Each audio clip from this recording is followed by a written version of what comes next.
Hey, you guys. Okay, so I know I'm not late because, look, we're on Cairo's time. Look, y'all had to put my glasses on today. Why? Because I don't have any lashes on. So there's that. But anyway, who am I? I am Garlinda Price. I'm a real estate broker and owner, investor, strategist, land pro, your commercial agent, your land agent, your residential real estate broker. I'm all those things for those of you that are looking to buy a home, sell a home, or invest in real estate. So today I wanted to come to you and say, what's your 6-month plan? What do you need to do and why 6 months? Most of the time when I talk to home buyers or when I talk to mortgage lenders and they talk to my potential home buyers, the clients are normally 6 months to a year out. Right? So you have time. 6 months from now is June, right? A year from now is next June, but time will go by so fast. So you need to get ready now. So I wanted to come to you today. Let me get my trusty dusty, dry erase marker because we're going to do some work today, right? So what do you need to do to get prepared to purchase within the next 6 months? So first of all, let me flip the camera around. I'm going to show you what services we can help you with. So school is in session, residential real estate, land sales and purchases. We can help you buy land or sell land, buy a home or sell a home. We can help you invest in commercial real estate or get a commercial lease.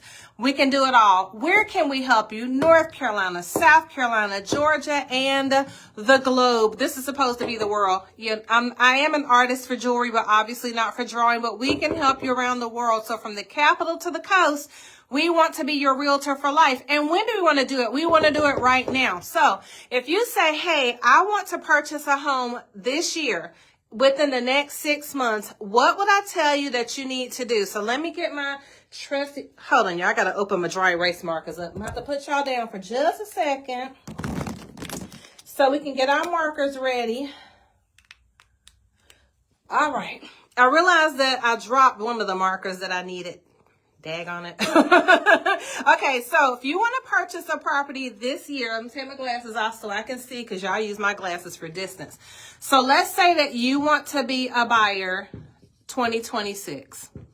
So again, most of the clients that I talk to my lenders are ready within 6 months to 1 year. But most people, my lenders will say, hey, if they do everything I told them to do and I share with them, they can be ready to buy within 6 months. So what do you need to do in order to get ready to purchase? The first thing you have to do is look at your credit. You need to pull your credit report. You can go to freecreditreport.com, and once a year, you can get access to your credit report for free at no cost, or you can let me connect you with a lender, and the lenders I work with will give you a blueprint, and they will tell you where you need to be. So right now, there are loan programs. Let me change my marker color.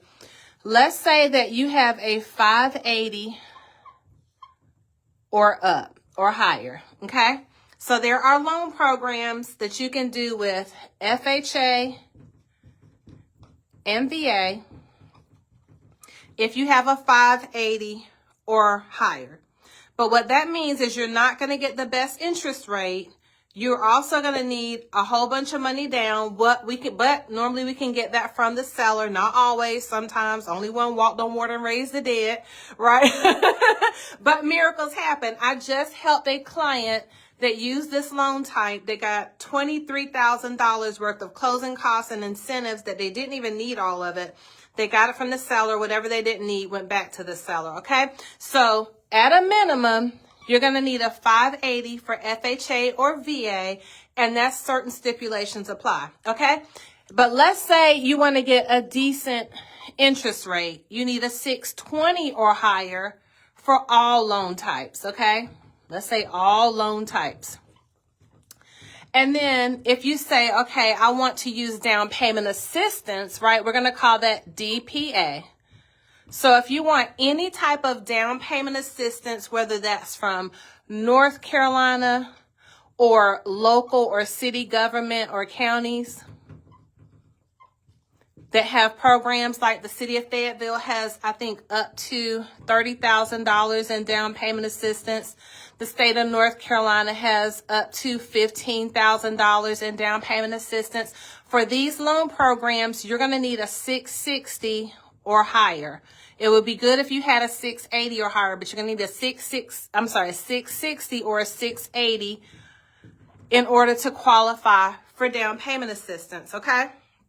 So those are the scores you need. This is your timeline that we're looking at. What do you need to be working on right now? So the first thing is you're going to order your credit report. Or you're going to connect with me, and I'm going to connect you with a lender, and they're going to get that ordered for you, okay? Let me put the red marker in. What's the next step that you need to do? You've already worked on your credit report. Now you need to look at your finances, okay? Look at your debt. Or look at your income, but we're going to start at debt. Look at finances. Where do you have money that's kind of funneling out or going out all month or all year that you can eliminate? So I want you to look at your phone. This is a short-term sacrifice. I want you to look at cable.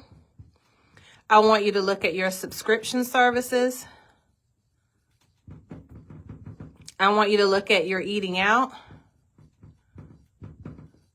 I want you to look at your gas. Are you going hither, there, to and fro, ripping and running for no reason at all?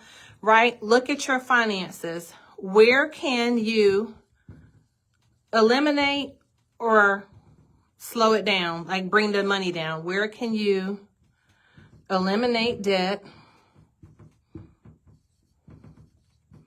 lower your payments, etc.? Okay? I want you to look at your credit card debt. Okay? So if you have a credit card, right? So these are the things we need to be looking at so that we can be ready within 6 months to a year, which is June, right? So if we want to be ready to purchase a home by June 2026, these are the things I want you to be looking at, okay? So if you have a credit card, this is really important, right? You want to be below 30% of your approved balance, okay? You want to get your credit cards paid down. You don't have to pay them off, right? A lot of times people think, now unless the mortgage lender tells you need to pay it off, we're talking about how to be ready to buy a house within 6 months to a year. So if you want to buy a house come June this year, this summer, and you're like, hey, I want to be ready, no matter what market you're in, we can help you. Because remember, we said we help in North Carolina, South Carolina, Georgia, and the globe right now, right? So I'm telling you, the scores you can work within. It's just going to depend on where you are. Your next step after you look at your freecreditreport.com, you want to look at your finances, okay?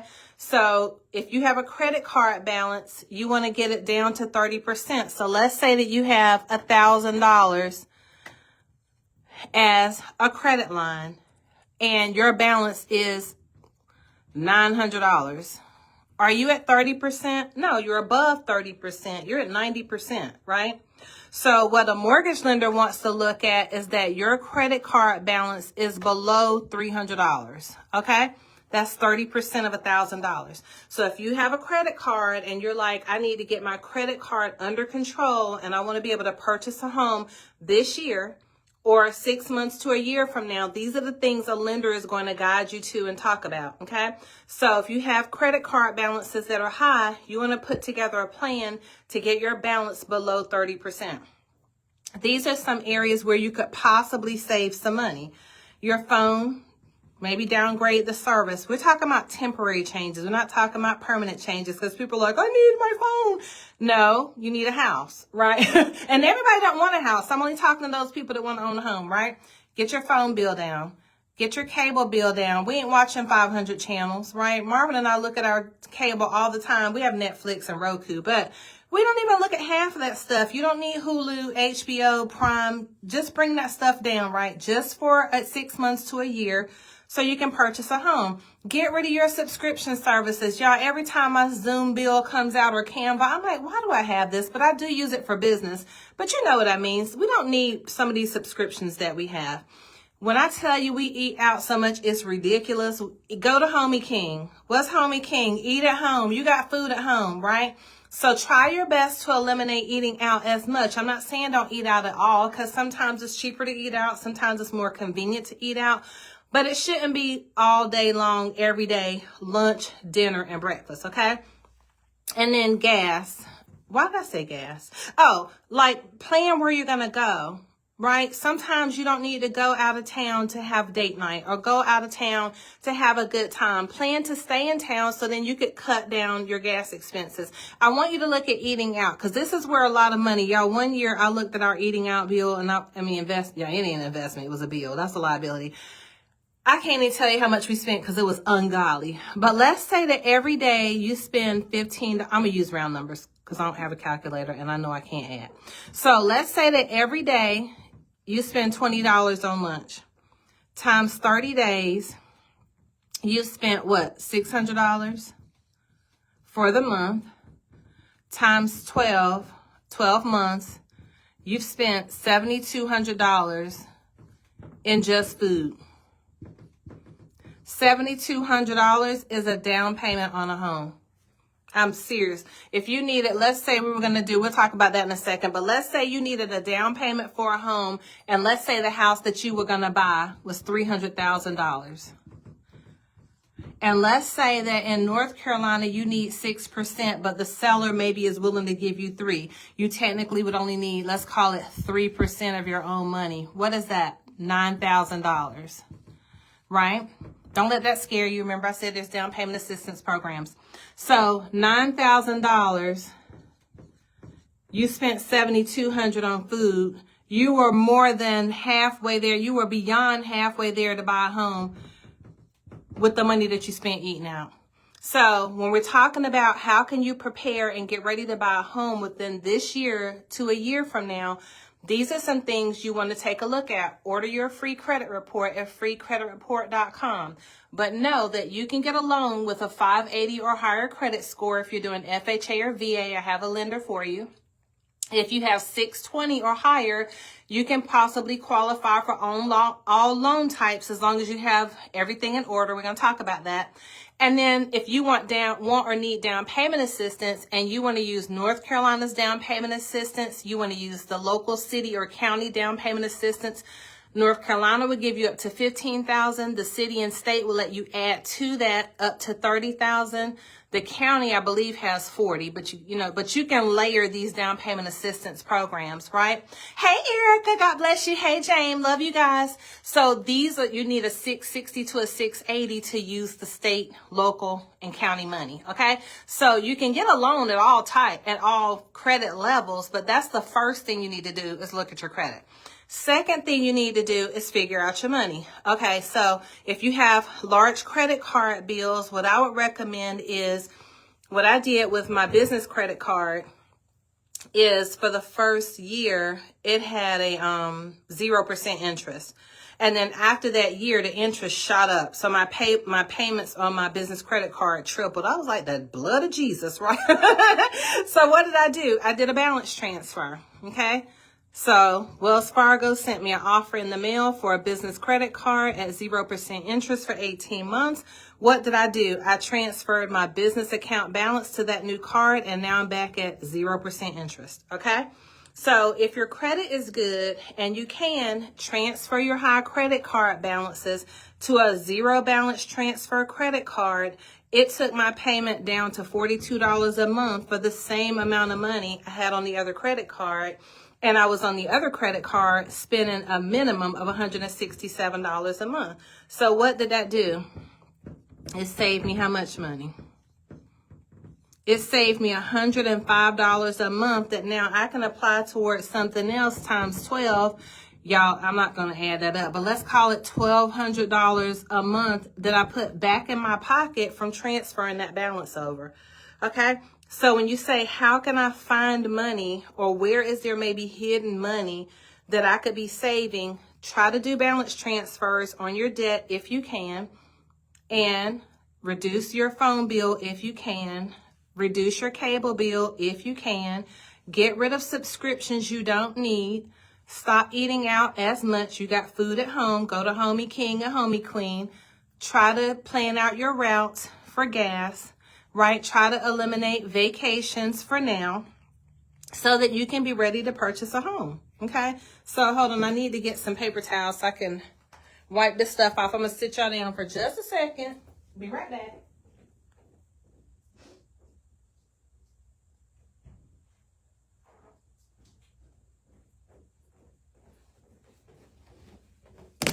Okay, so now let's talk about what else you need to do in order to prepare to be ready to purchase a home in 6 months to a year. Now, why am I saying 6 months to a year?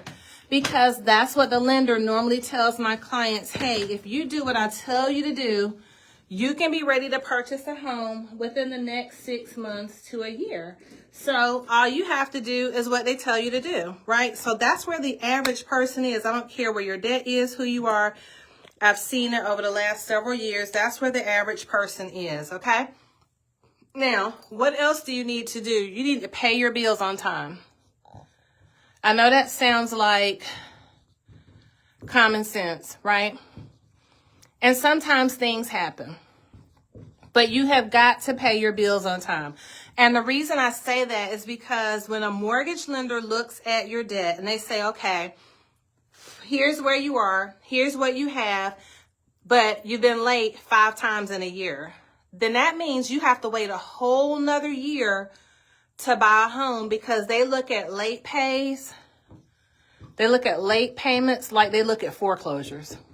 Like, it's horrible to a mortgage lender. Not to say that none of us has ever been late, right? But I'm saying if you want to buy a home, you got to pay everything on time. And the best thing that you can do to buy a home is get everything set up on auto pay. What does auto pay do? It does 2 things. It sets it and forgets it, so you don't have to worry about forgetting to pay your bill, right? But it also reports to the credit reporting agency that you're an on-time payer. So what is this going to do? This is going to increase your credit score, okay? Well, let's say you don't have credit, right? Because we just talked about a second ago, if you came in late with us, we just talked about a second ago how to pay down some things to get ready to purchase a home. Because I'm telling you, a lender is going to tell you you're 6 months to a year out, right? And you want to be ready. You don't want to be having to get ready and scramble, and all of a sudden you see a home you're in love with, and then you go to find out you got 6 months to wait. That house is not going to be there, because I'm telling you that the spring thaw is happening. The market is starting to heat up. This is a buyer's market. Before, we had a seller's market during COVID. Then the market went flat, and I was like, what the heck happened? I mean, it flatlined like, boo, right? And then it like it was coming back. So 2025, the market flatlined. I said, good Lord, I think real estate's dead, right? But now she's been resuscitated. She's starting to come back. And so you want to get ready right now so that when the spring thaw happens and all this inventory hits the market, that means that there's going to be a large supply, which means that when supply is high, demand is low. When demand is high and supply is low, it creates a frenzy. So you don't want to be in that, right? So get ready right now. So don't have any late payments on any credit related or credit reporting bills. Okay. Let's say you don't have any credit, right? Let's say you're a young person, or you paid off all your credit, or you just don't love credit, and so therefore you don't have it. Well, that's not great, right? Because you have to have established credit to purchase a property. Now, there are some lenders that will let you use your phone bill, cable bill, things like that, but it's very rare, right? So we're going to need you to establish credit. What does that look like? You could get a secured credit card from your bank, right? You're probably already getting offers in the mail, in the junk mail that we all get. Like, I just saw where the kids are getting secured credit card. Miriam just got a credit card offer because she's a college student, right? Caleb was getting them when he was in college, and now I see where they bank with, I'm sorry, I was going to say their bank, right? But whoever they bank with, they get secured credit card notices from the bank because the bank is trying to help them establish credit. Now, most people would say they're just trying to get them in debt. Well, it's not the credit card company that puts people in debt. It's the usage, right? So if we all are taught and or relearn how to accurately use our credit, we could do better. Trust me, this is coming from somebody that didn't always understand or use credit, and I definitely abused it. Thank God they got rid of the Spiegel catalog. In college, I was in debt to Spiegel, right? But that's another story for another day, okay? If you don't have credit, get you a secured credit card. You could do this through Capital One. You could do this through your bank. You could do this through your credit union. Now, keep in mind, to do this through your credit union, you have to be a member, okay?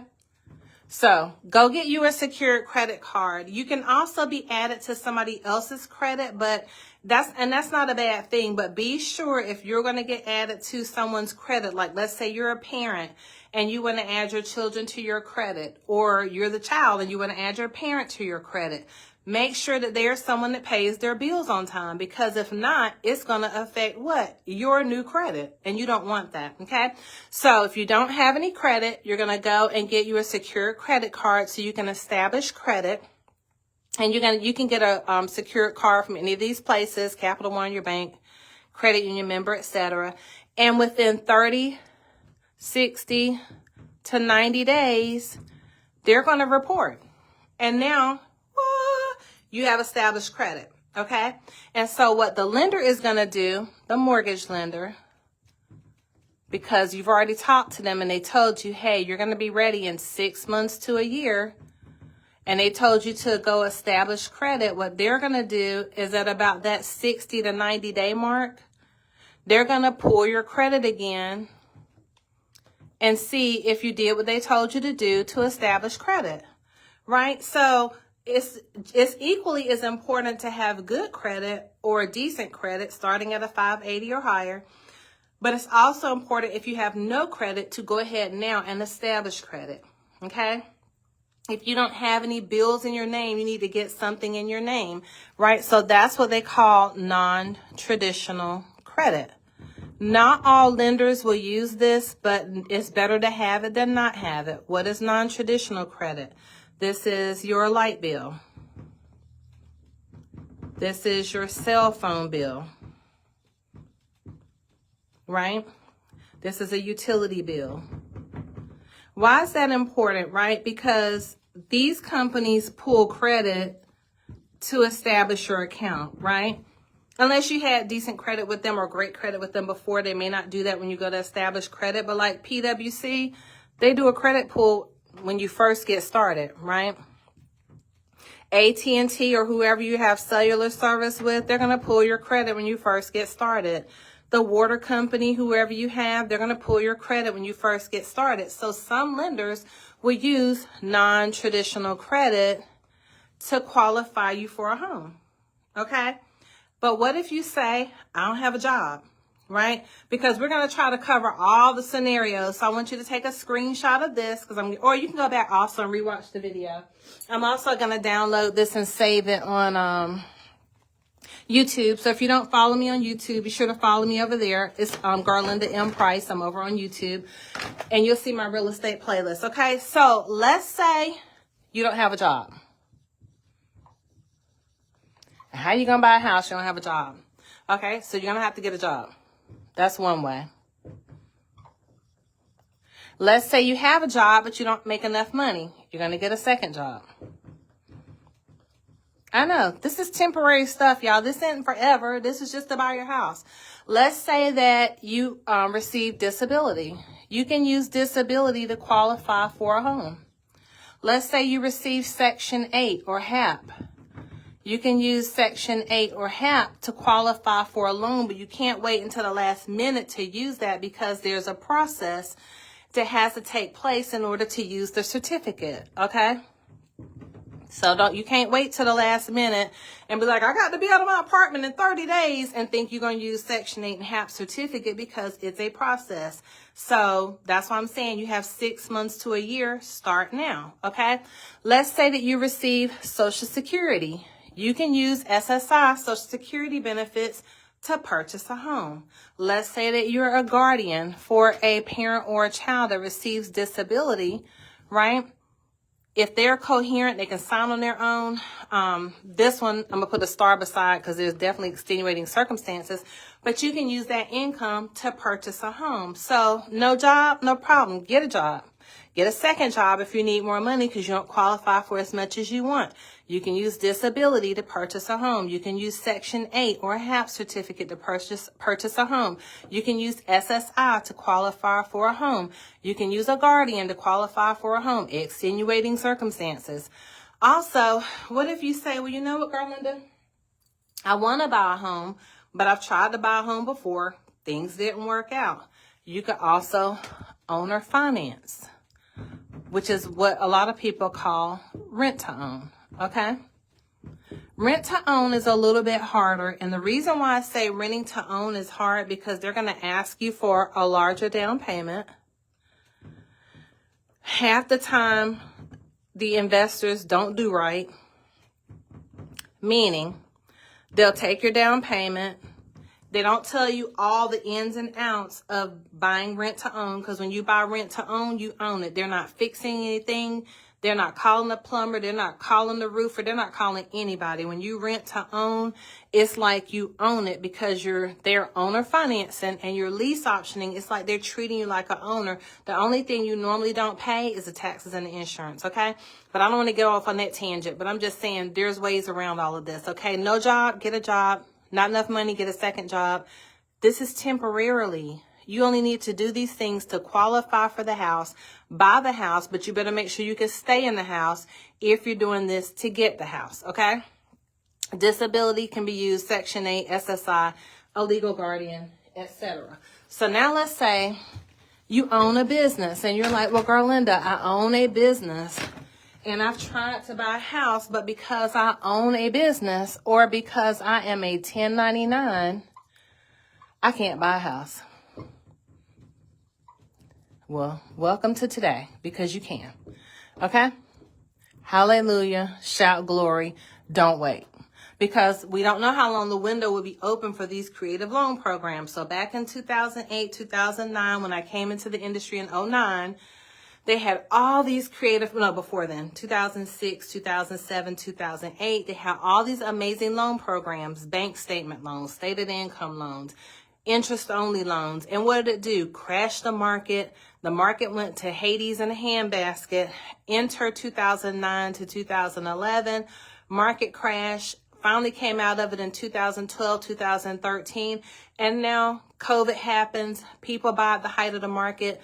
Foreclosures now are on the rise. Short sales are on the rise. And here we are again, completing and making the same mistakes. I'm joking, but I'm just saying it's a cycle. It all comes back around, but it comes back around for you to be able to take advantage of it. So stop playing. Stop looking at the news with their bad information about we're in a recession, the economy's going to hell in a handbasket, burn, burn, burn. This is your opportunity. Because when there's a crisis, there's an opportunity. When there is a downfall, there's an upside, okay? So I ain't going to preach today to that choir, but this is your opportunity. Don't let the door slam in your face, okay? If you own a business or you are a contractor, a 1099 contractor, self-employed, who am I talking to? I'm talking to the hairdresser, the plumber. I can't write as fast as my brain wants to go. The plumber, the electrician, the barber, the handyman, which a handyman in North Carolina can do up to, I think it's $35,000 worth of work without needing a general contractor's license. So I'm not talking about just, I'm not like saying handyman, like that's an incredible field, okay? 6-figure field, general, or 7, depending on if you're building your business, right? General contractor. Anybody that owns a business or is a self-employed 1099 contractor, you don't get a W-2. So this is a non-W-2 person, okay? Well, what can you do? So before, they were like, well, you got to go get a W-2. So then what did you do? You either go get a job, and you hang out there for a little bit so you can qualify for a home. And when I say a little bit, about 2 years. Or you write yourself a check from your company, pay taxes out the nose, because employment tax is the devil, right? So then you do that for 2 years. Then you try to qualify. You can't take all your write-offs. And so these things prevented or precluded most 1099 self-employed contractors or business owners from purchasing a home and or investing in real estate. It's your time, girls and boys, guys and gals. I hate that word, gals. All right, but it's your time. We can help you with residential real estate, land purchases, residential sales, land sales, commercial real estate, and leases in North Carolina, South Carolina, Georgia, and the globe. When? Right now. Okay, just a reminder, that was my little plug. Okay, so now they have bank statement loans. Somebody say hallelujah. Bank statement loans. Glory to God. In the name of Jesus, okay? What does that mean? That means that the lender will look at the average of your business deposits, your monthly business deposits, and if your business is cash flowing, they will use the cash flow average from your business to qualify you for the loan. Somebody shout glory. They don't look at your tax return. So that's off the table. It doesn't matter if you wrote off the dog. They're not looking at your tax return. Come on, somebody, shout glory. Okay, I'm doing too much now. So bank statement loans, that's an option if you are a non-W-2 person, own a business, 1099, self-employed contractor. They're going to look at your deposits. You cannot have, hold on, let me get my other color.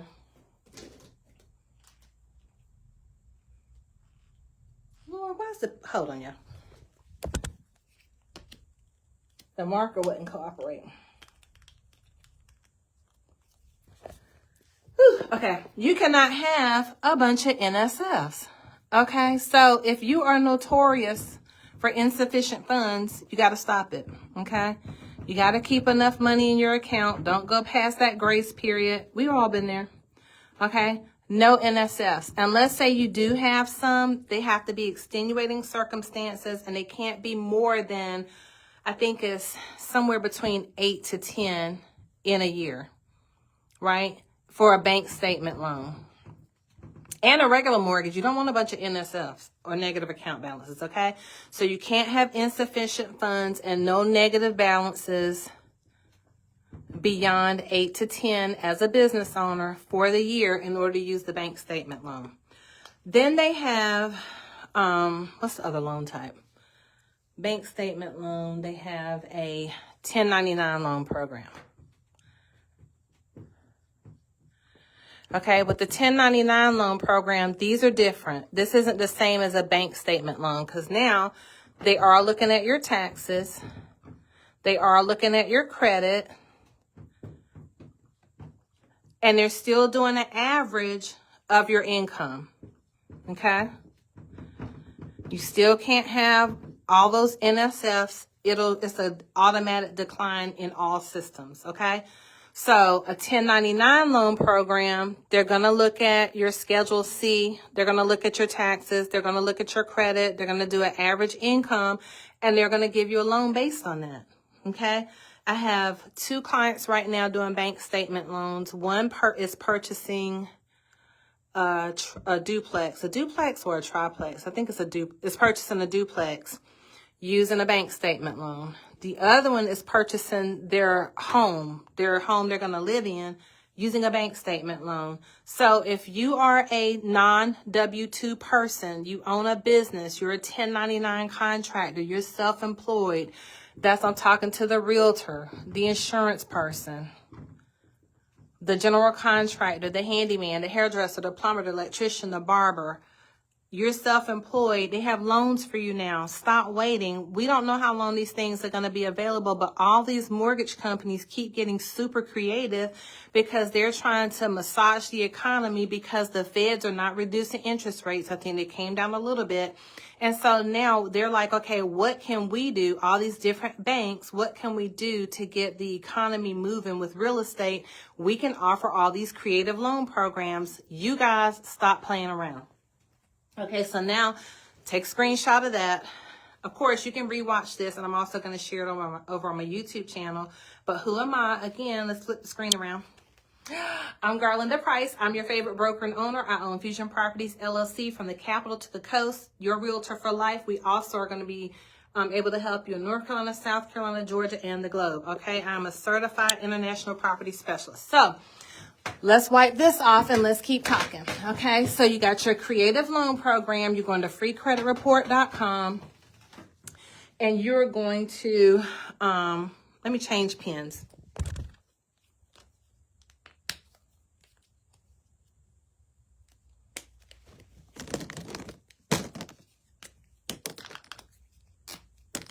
Okay, so you're going to go to freecreditreport.com. You're going to see where you can reduce your expenses. You're going to do the other things we talked about to use as non-traditional sources of income. You're going to be able to use creative loans and creative financing if you are a self-employed individual.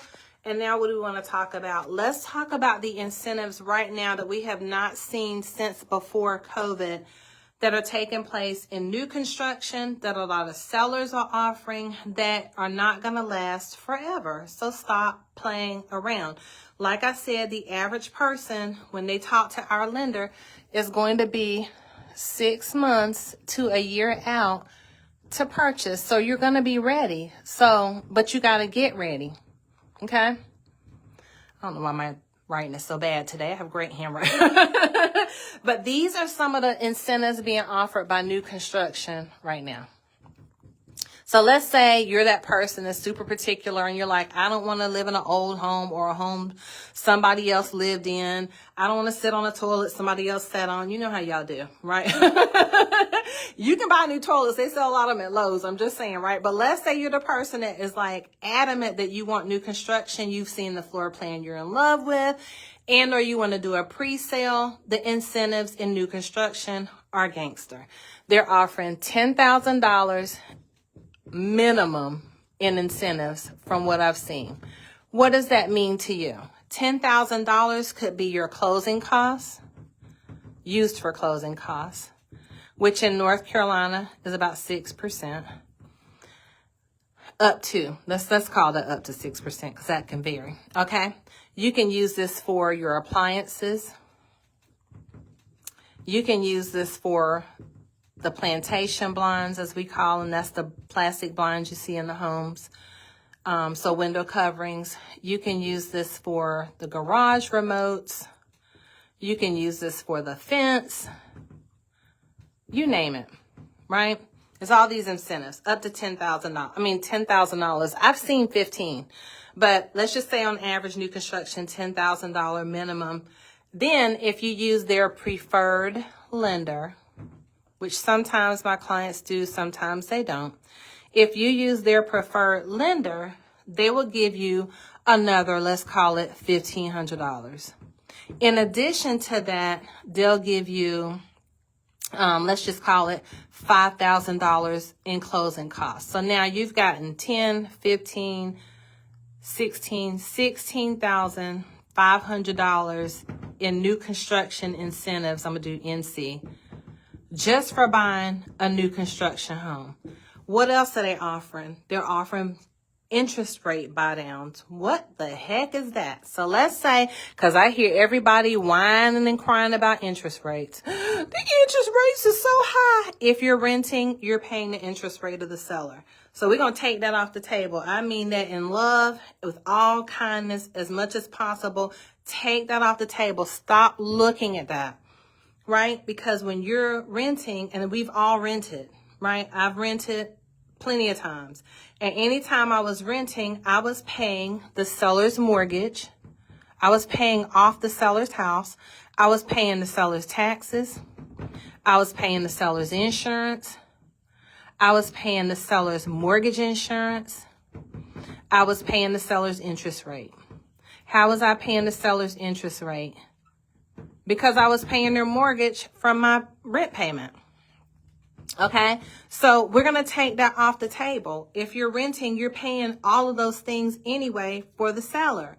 So it's irrelevant what interest rates are. Okay, so let's move this. We're going to go back and write interest rates again. And what's important for you to note about interest rates is you can refinance. Come on now. And I know that people have said this and it's like blah, blah, blah, right? But when our parents, most of us parents purchased a home, depending on your age, they paid 13% to 15% interest rates. They still bought a house. Why do you think everybody's home was 3 bedrooms, 1 bathroom, 2 bedrooms, 1 bathroom, 3 bedrooms, 2 bathrooms, 3 bedrooms, 1.5 bathrooms? They bought what they could afford.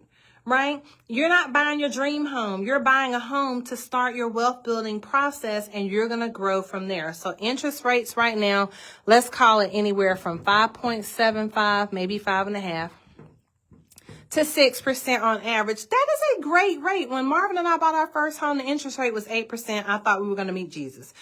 Ooh, was it a struggle? Yes. But did we do it? Yes. And what did we do? We refinanced when we could, right? You refinance that.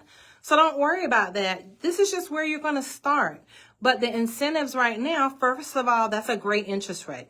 Secondly, you could get an ARM. Okay, so this is a fixed interest rate.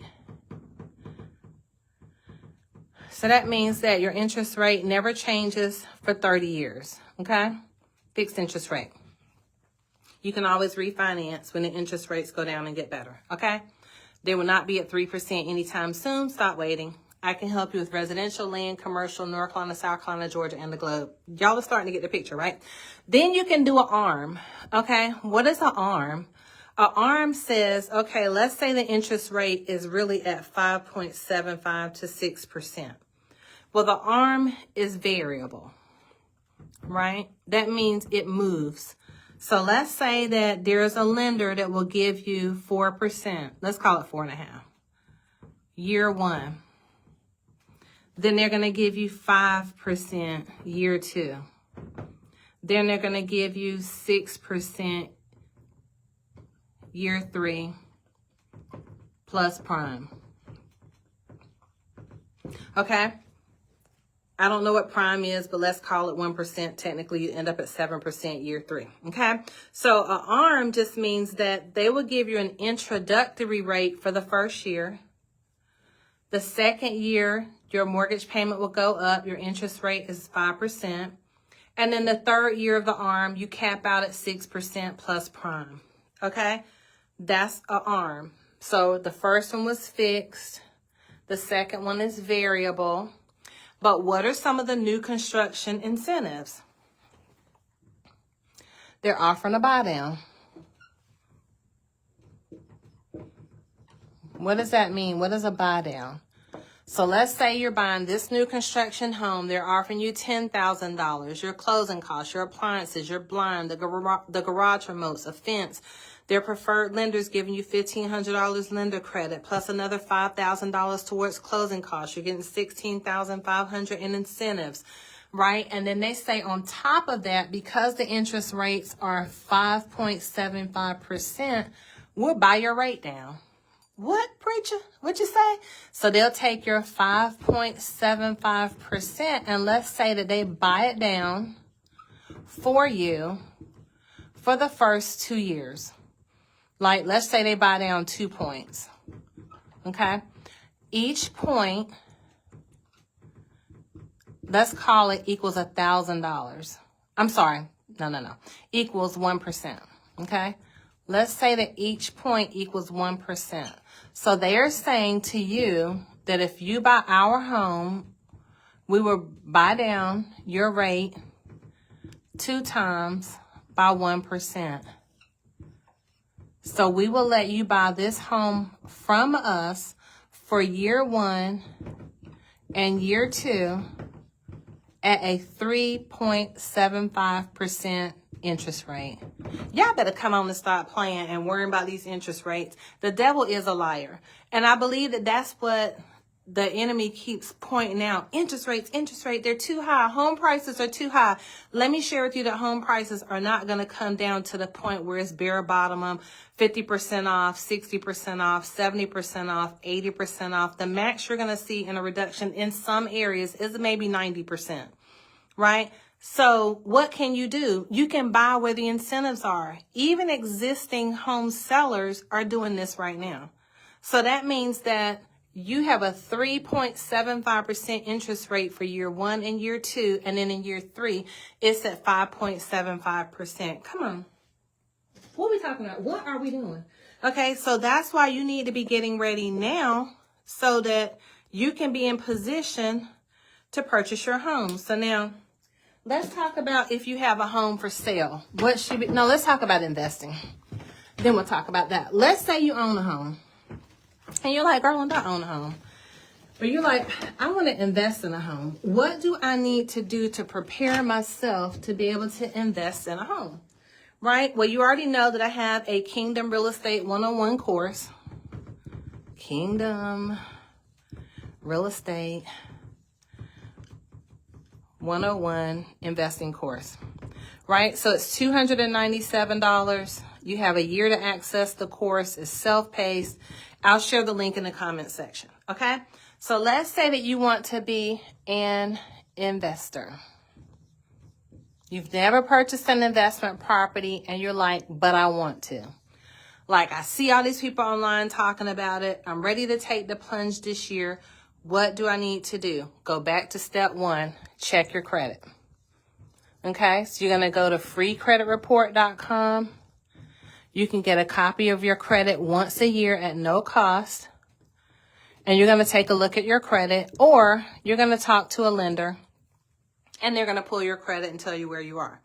So there's several ways you can get started, but let's talk about the traditional. And then if I remember, we'll talk about the non-traditional. Somebody, if I don't bring up non-traditional, tell me, okay? Because sometimes I keep talking, I forget. So the traditional way is you're going to get a conventional loan, okay? You're going to apply for a conventional loan. You're going to need to put down 25%. So you checked your credit's good to go. You can qualify for a conventional loan and you're going to put down 25%. Where might you get that 25% from? You could get it from a partner that you decide to partner with to invest. Maybe you have the brawn and they have the money and the credit, or you have the credit and the money and they have the brawn. You could partner. You could do an investor loan from a company like Kiavi, which I've used before, or a company like Easy Street. I have a friend that's used them. And these are, what do you call it? These are investor loan companies, okay? Investor loan companies. Kiavi offers a class every Wednesday at 4 p.m. and they talk to you about what they do, how you get their money, how it works, etc. Okay? So you can partner, you can go to an investor loan company, you have 25% down through a conventional loan. If you own a home, you can do a home equity line of credit against the equity in your property. You could do it that way. I wouldn't do that. I would never risk my, I don't say never. I pray to God I wouldn't, but I wouldn't risk my personal home. A lot of people do. I just don't feel warm and fuzzy about that. I'm not going to do that, okay? But that's Garlinda. You got to invest where you feel confident and invest with your risk tolerance. My risk tolerance is not me risking my personal home. Something happened and now we out on the street, Marvin Price would have a fit and fall in it, right? So I'm not doing this, but you can. You can take out equity in your home. You can do that. Let's say that you inherited a property, okay? And that inherited property, whether it's a house or land, you own it free and clear. You could refinance it and borrow against the equity in the property. Okay? So we're talking about how can you buy your first investment property. Okay? So you can get a conventional loan, 25% down. That's what a lot of investors use. You can get a home equity line of credit if you own a home. You can partner with someone that knows what they're doing. And if you have the brawn, they have the bucks. You can go to an investor loan company like a Kiavi or an Easy Street. You can use an inherited property, house or land, refinance it, pull the money out, borrow against the equity, and buy a property. We're talking about how to invest, okay? What are some other ways that you can invest that are no money down? I don't believe there's anything no money down. That's just Garlinda. But I do believe there's low money down. Okay? Now, I can't teach you all this in one day, but I want to touch on it. Okay? So let's say that you know someone that owns a home. It has a lot of equity, meaning they've owned it a long time. Maybe they don't have a large mortgage. And you say, hey, would you consider owner financing me that property? Okay. What does that mean? That means that the owner becomes the bank. So let's talk about what the Bible says. What the Bible says, right? It says that we're the lender and not the borrower. We're the head and not the tail, above only and never beneath, but we are the lender and not the borrower. So if they want to owner finance, they become your bank. So instead of you going and getting a mortgage from First Citizens, Wells Fargo, I'm just naming them, like nothing against any of them. let's say instead of you going to get a traditional mortgage, because I love those banks, I bank with them, so I'm trying to like throw that out there so they don't be like, what'd you say about us? Right. Instead of you going to the bank, the homeowner, the seller becomes your bank. And so then you all agree on a purchase price. Y'all agree on a down payment. Y'all agree on a monthly payment.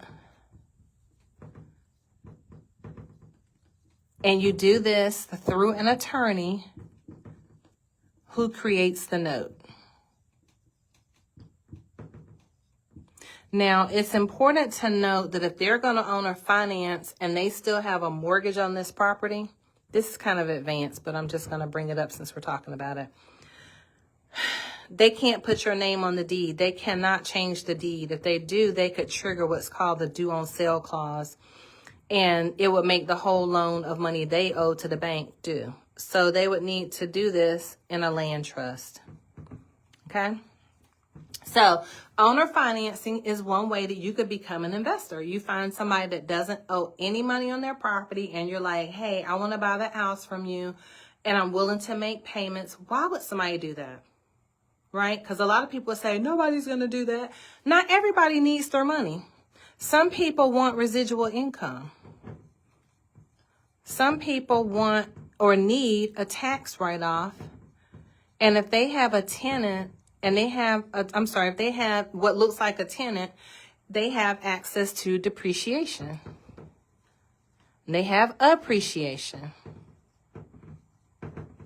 They have all these write-offs, right? So now what you've done by them, what they've done by allowing you to own or finance through them and they become the bank and you're making the monthly payments to them, they're able to get a residual income off of an asset that maybe wasn't bringing them in a lot of money.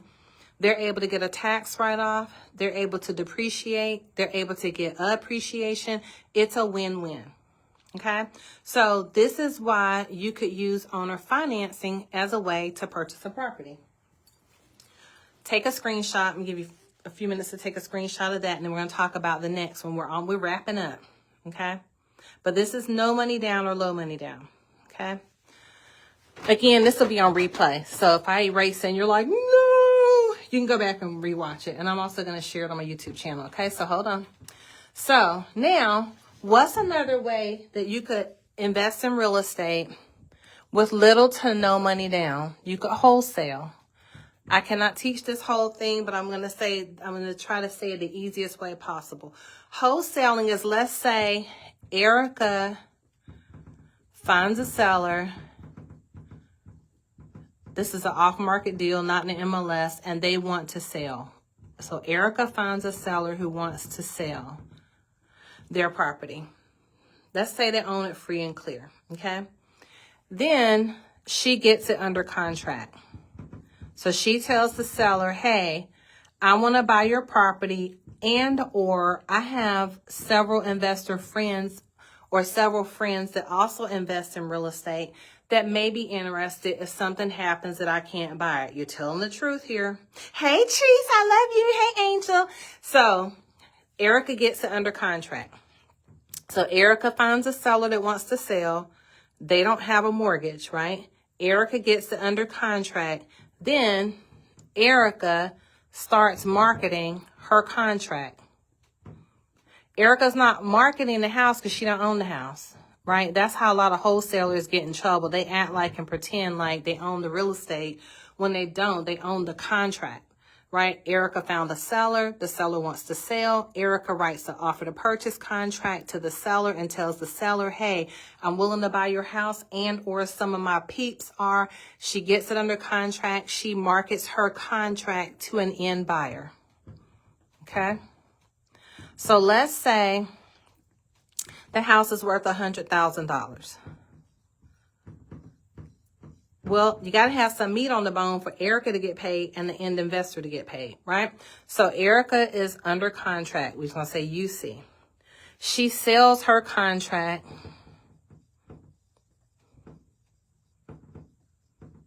I'm sorry. I want to lower that number. Sorry. Let's say that Erica gets the house under contract for $50,000. Okay.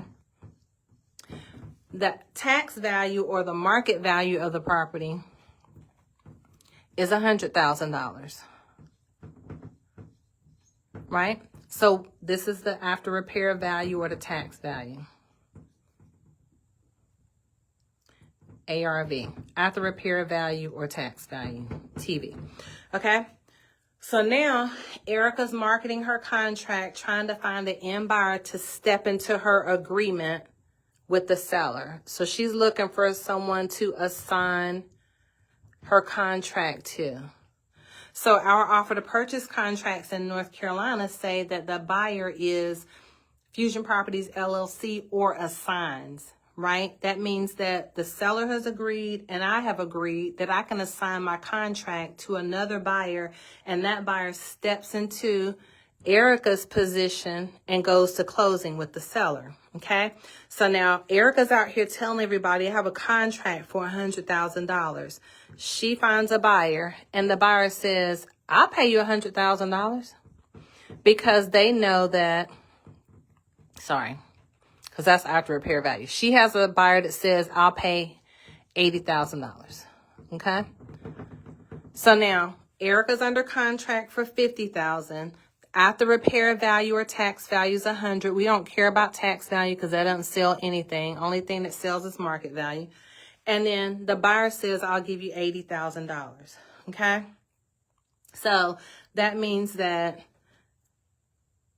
the seller, y'all give me a second. That means that the buyer steps in here with the $80,000, agreed to pay to the seller. Erica has a contract for $50,000 to the seller.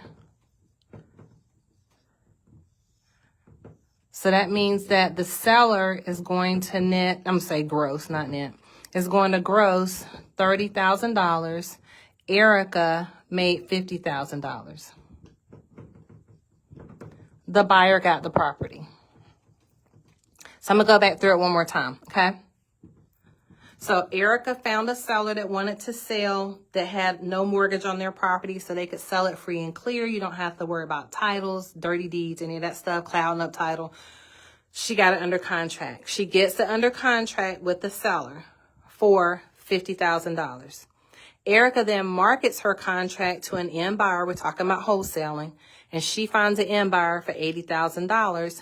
The property has a value of $100,000. That's not really important in these numbers, but it's important that there's skin left in the game for the end buyer and for Erica. Okay. So the end buyer says, I'll pay you $80,000. Erica has it under contract for $50,000. There's $30,000 left over, right? So that means that, I'm sorry, I said this wrong. So that means that the seller got $50,000 to the seller. So I'm going to rewrite this. Sorry about that. $80,000 from the buyer, $50,000 to the seller, leaves $30,000 net profit. And who gets that?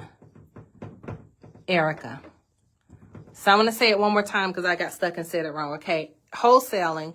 Nobody's spending any money other than the money you're spending for lead generation. If you're paying for leads, or if you're riding neighborhoods, you're looking for vacant properties, you're looking for properties that are overgrown, you're looking for properties that don't have their trash can down when everybody else does, you're looking for properties that are missing the mailbox, you're looking for properties that have no window coverings, they're completely vacant, you're looking for properties that look like they're in disrepair, you're looking for properties that are in great shape, but you know the owner lives out of state, right? There's all these ways you can find property. The fastest, cheapest way, Garlinda's opinion only, is to ride neighborhoods. Pick a neighborhood you like where you potentially want to own a home, and then you start sending out letters. So that's why I said it's not free or no money down, because you got to spend money somehow. You're going to spend sweat equity, or you're going to spend financial equity. Okay. So wholesaling, Erica finds a seller, wants to sell, gets it under contract. Erica markets her contract.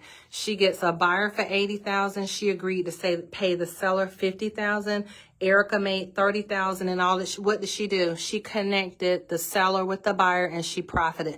That's a way that people are making money buying real estate and selling real estate with little to no money down. But I will tell you that North Carolina is getting ready to end this. There's a bill that they're trying to pass now that will take wholesalers out the game. Why? Because they're transacting real estate without a license.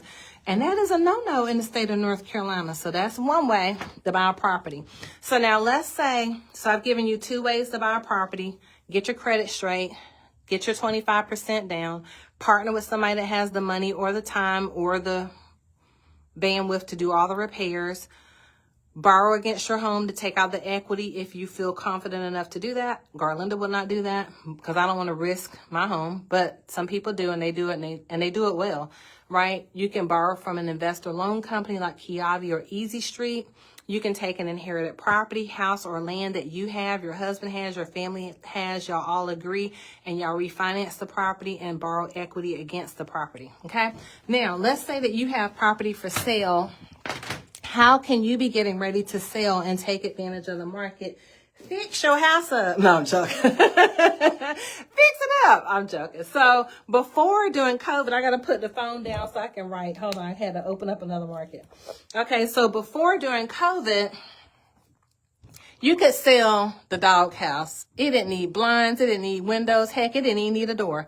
Right? And people were just buying to be buying because there was this scarcity mentality, right? When supply is low, demand is high. When demand is high, supply is low, right? Economics, right? Economies of scale. So now these buyers out here, they are not taking just trash, right?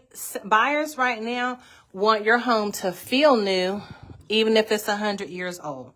They're looking for a new feel. They're looking for a clean feel. They're looking for curb appeal. They're looking for, this is not their forever home, but they feel like this is going to be their forever home. They're looking to make sure that when they walk in, it feels like they can relax, right? So what does that mean? You need to freshen up your home. So if you're going to be ready to sell within the next 6 months to a year, because that's what we're talking about, get your property ready now, okay? What are buyers looking for? They're looking for no carpet. So if you already know you need to get rid of the old carpet that you have, it's time to put in the laminate floorings, right? LVP flooring, that's what they're looking for, right? If you know that you have older appliances, it's time to switch out the appliances. You can do that through Scratch and Dent. Right? At Lowe's, you can hit a sale. You can do Facebook Marketplace and get free appliances. But it's time to update the appliances, and they're looking for a clean steel or stainless steel. Now, they maybe would do white. Like our investment property, we have white. And I've not had anybody say anything about it. But the stove was white. It looked great, so we matched the refrigerator. But with all of that, you want matching appliances. Okay? So right now, we said, what are you doing? Flooring, right? Let's say you're like, I ain't pulling the carpet out. The carpet's new. It looks good to me. You know, I don't have any issues with it. Then at best, clean it.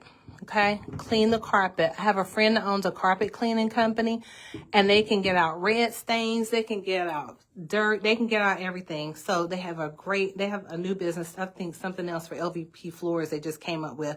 They can gloss up your hardwood floors, okay? But the flooring matters. The other thing is paint. Nobody wants your black walls, right?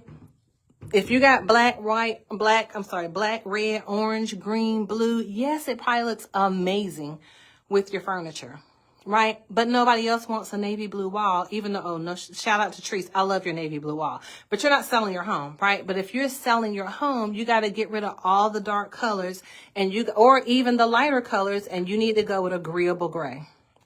Like our home has this, I don't love the color at all. It's like this funky mustard yellow color, right?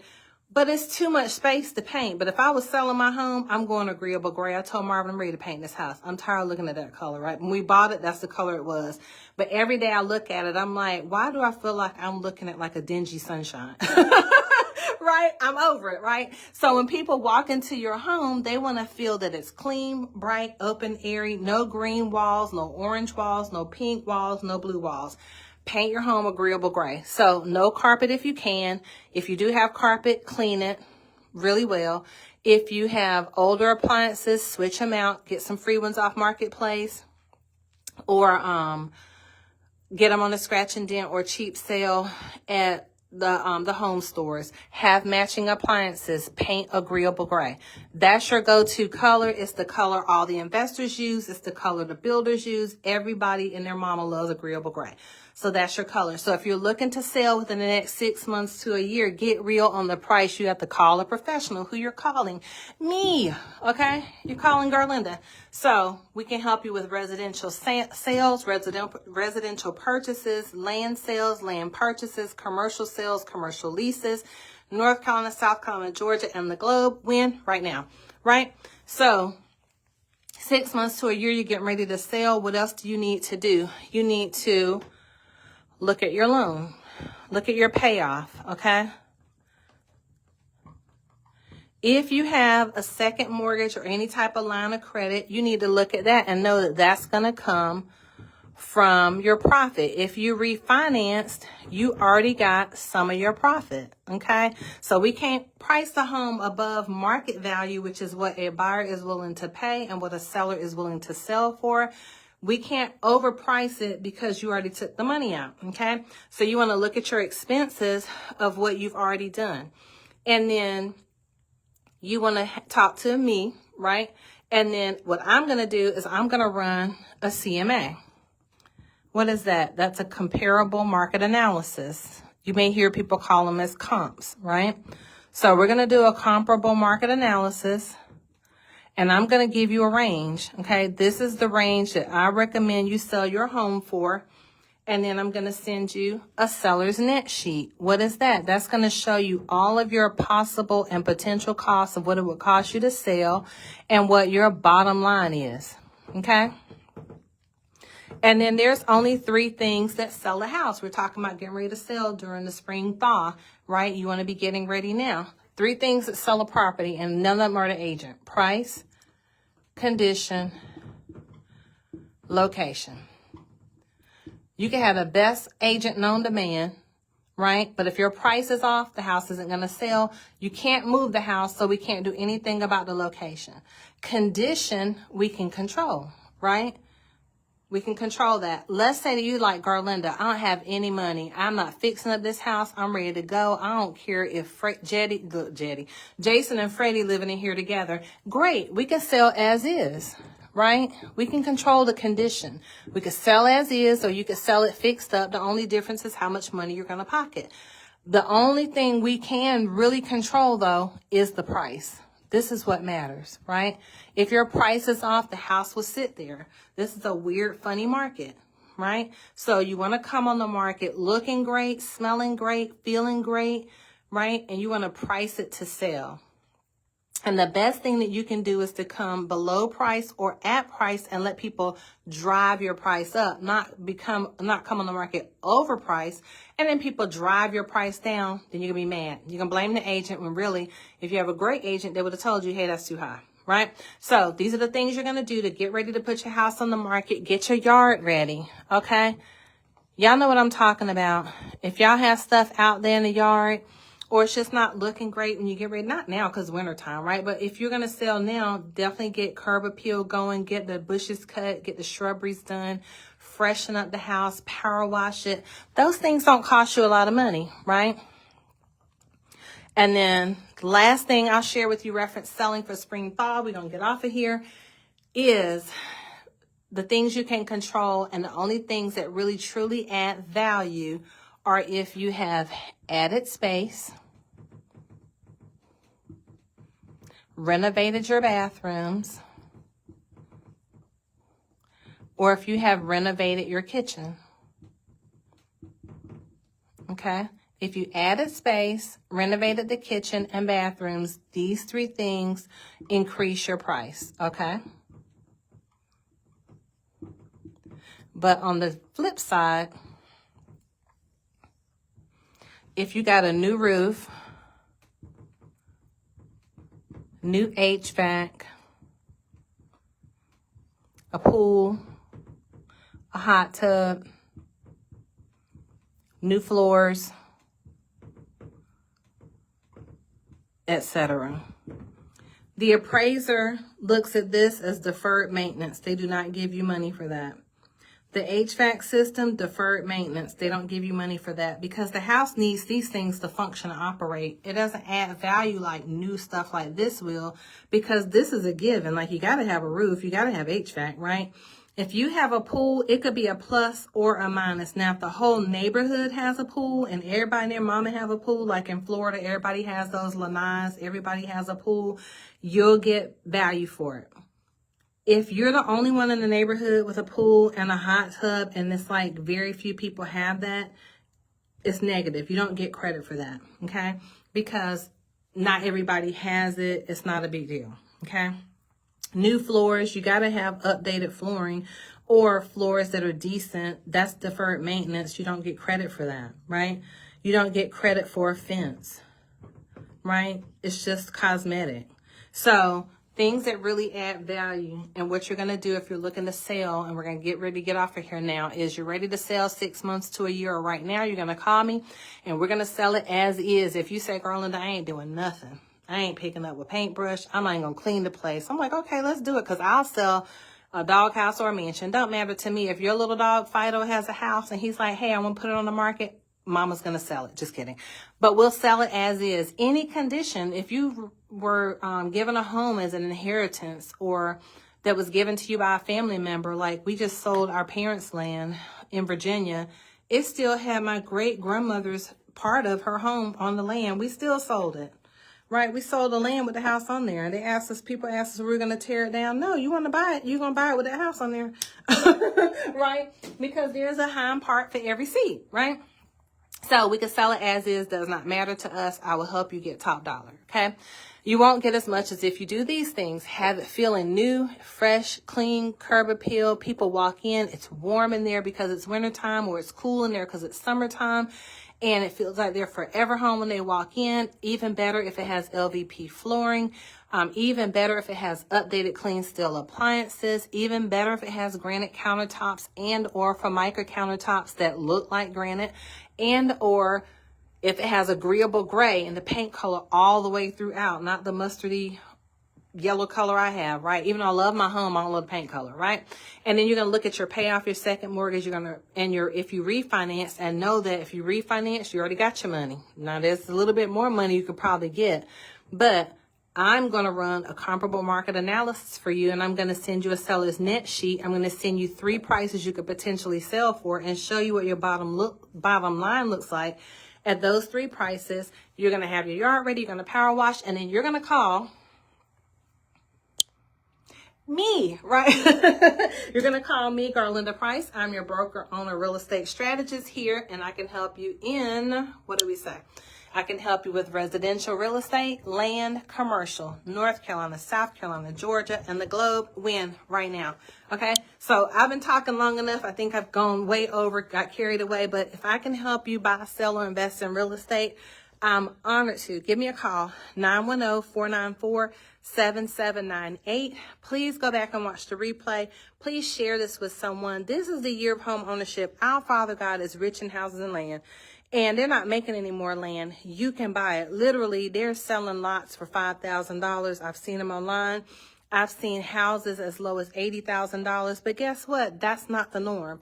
So that's why you got to get prepared and get ready. Your first step is to call me. Let me connect you with an incredible lender partner. They will help you formulate a plan. Most people are 6 months to a year out. So if you start now, you'll be ready when you're ready. Right? And I'll be ready to serve you. So God bless you guys again. 910-494-7798. And Treese, I love your navy blue walls. I was just using that as an example. Okay? Bye.